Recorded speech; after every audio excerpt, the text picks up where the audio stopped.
Hello again, I am Blunty, and this time we're taking a smooth spin around a couple more camera accessories from the same folks who made the video slider I took a look at a little while ago. These are a pair of Glide Gear video stabilizer rigs. The big bloke is the DNA 5050 and the little fella goes by the SYL 3000, and they represent the two most common kinds of video stabilizers out there. The DNA 5050 is aimed at the more serious and pro side of the market, made to be highly adaptable to different rigs and setups, and comes with a price tag of just under $430. And the SYL 3000 is designed to keep things simple, light, and much more affordable, and only asks for 87 of your hard-earned dollars. They both operate on the same basic principle of physics, using counterbalance and adjustable weights to move the center of gravity into a position that affects the inertia in a way that lets you move the camera much more smoothly than you'd be able to doing it purely handheld.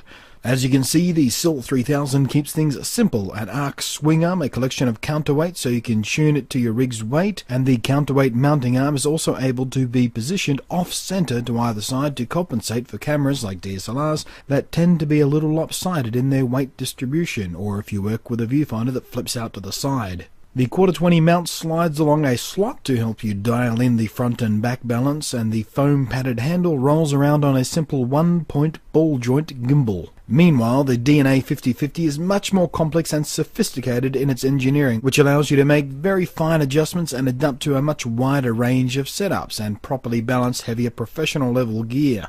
And while it is much more elaborate, it's actually faster and easier to get properly balanced than the SYL 3000 because very fine adjustments are much easier to make. The counterweight sled, for instance, has two sliding feet that pop back and forth to help you dial in forward and rear balance. It also telescopes so you can dial in the pendulum fall time. The camera platform up top is broad and stable and has front to back and left to right fine tuning knobs, allowing you to shift the platform by literally millimeters at a time very easily indeed. The offset handle and gimbal too are more sophisticated, bringing you a full-on 3-axis system which rolls extremely smoothly. When it comes to performance, the two actually perform very similarly, and both are capable of delivering exactly what they're designed to do. Duh.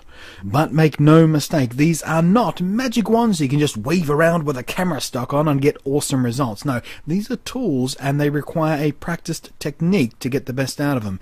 Bad technique will still deliver bad results. And I myself am still new to this style of stabilizer and still practicing. But it only takes a few hours worth of self-training before it starts to build in your muscle memory.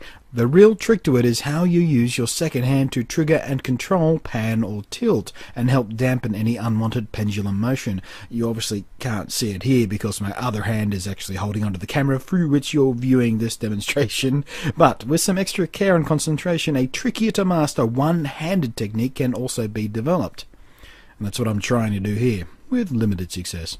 That said, as you may expect, the big boy makes things easier to nail, and while the little bloke can deliver results every bit as smooth, it takes a little more focus and concentration to get there. But once you start getting the hang of things, you'll be able to walk, climb stairs, or even run with your camera and get results you can actually use instead of the jittery mess you'd get otherwise. You can even use it to get some smooth self-shot walk and talk shots without much effort at all. Very useful to those who like to do the vlogging thing out in the world and at events and such. If you're choosing between the two, it's down to a rather simple set of needs. The easier option is the more expensive option, of course.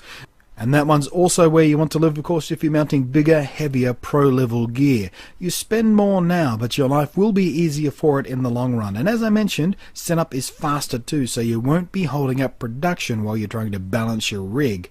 And as a bonus, it breaks down into a pretty flat package, so pack up and transport is easy too. I did find, rather unsurprisingly, that the extra heft of the bigger unit will tire you out much more quickly than the little guy. And on that side of the fence, the SYL 3000 is actually the one I'd personally reach for more often, as it suits me better.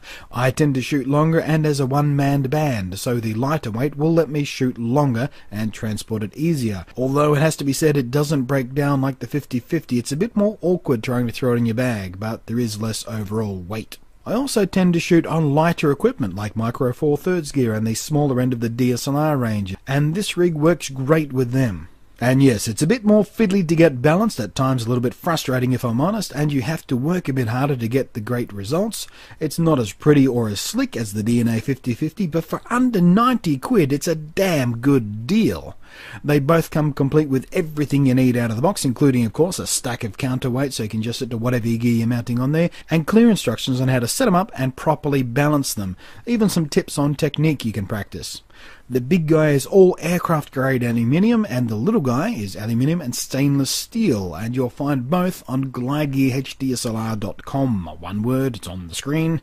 And much like I found with their video slider, here again, Glide Gear deliver simple, well-built, robust gear that punches well above its weight class when compared to similar and more expensive setups.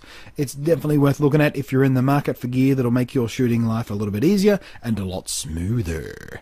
Thanks for watching. I am Blunty. I'll catch you next time.